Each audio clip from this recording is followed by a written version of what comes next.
More than 150 years after its resolution, the Civil War continues to capture the popular imagination. And few places better preserve its memory than Antietam National Battlefield in Washington County. Antietam Battlefield is known as the single bloodiest day in American history. It was a one-day battle, took place on September 17, 1862, and there was over 23,000 casualties here at this battle during that 12-hour fight. But bullets weren't the only thing flying on that brutal September day.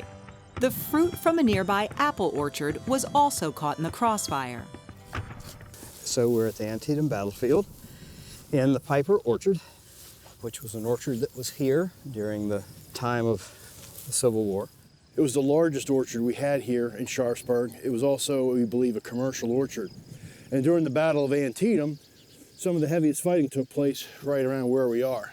Today, a century and a half later, Ranger Joe Calzarette and farmer Eric Rice are hoping to restore the Piper Orchard to its former glory. They don't have to imagine what an orchard would look like. They could actually see the trees, walk amongst the trees. And in a few years' time, maybe even get a literal taste of history. Today we're planting some of an improved wine sap. If we're a little lucky, we'll get some fruit in 3 years.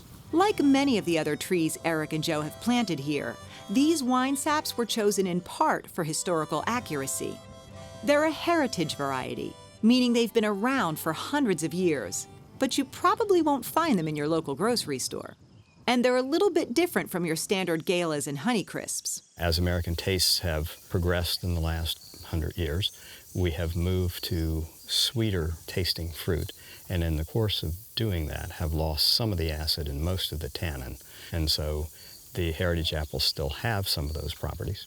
Properties that make them ideal for turning into hard cider, which is exactly what Eric does at Country Pleasures Farm and Willow Oak Craft Cider, 15 miles east of the battlefield. Here in Frederick County, he, along with wife Lori, has been growing these unconventional apples for over 30 years, making him the perfect man for the job of restoring Piper Orchard, 1862 style. That is, organically. Ours is the oldest organic farm in the state, but it's the oldest organic orchard in the East. The leap that Eric made to grow tree fruit here organically was a little bit, well, everybody thought he was crazy. That's because tree fruit, like apples, is hard enough to grow, even with the help of things like pesticides. Go organic, and you've got a whole new host of challenges.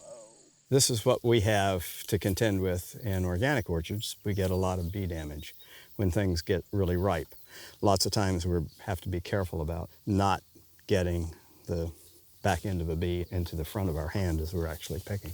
In many commercial orchards, bee or wasp damage might be a deal breaker, but not here, where most of the apples will go from baskets to barrels in less than 3 weeks, hearkening back to how they would have been used hundreds of years ago.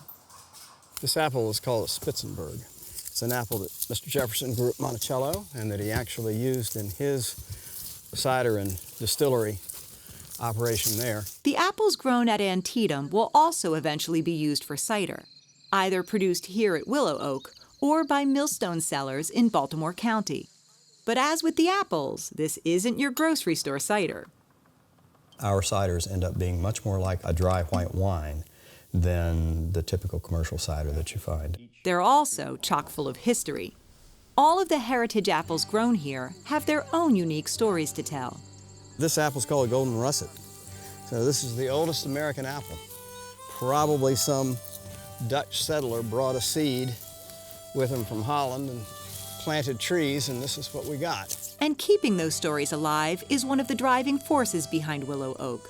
Behind growing heritage apples, making cider, even helping to restore a historic orchard. Caring for trees that have been grown for a couple hundred years, we get a sense of caring for history too in taking those apples and turning them into a very traditional drink as well.